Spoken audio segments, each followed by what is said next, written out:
நித்தொ நித்தொ நெல்லுச்சோறு என்னை மணக்கும் கத்திரிக்கா. நித்தொ நித்தொ நெல்லுச்சோறு என்னை மணக்கும் கத்திரிக்கா. நேத்து வச்ச மீன் குழம்பு என்னை இழுக்குதையா. நெஞ்சுக்குள்ள அந்த நினப்பு வந்து மயக்குதையா.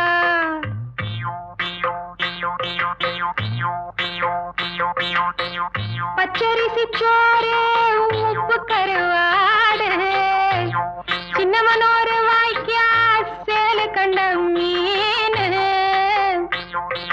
குருத்தான முளக்கீர வாடாத சிறுகீர நினைக்கையிலே எனக்கு இப்போ எச்சி ஊறுது. அள்ளி தின்ன ஆசை வந்து என்ன மீறுது. நித்தொ நித்தொ நெல்லுச்சோறு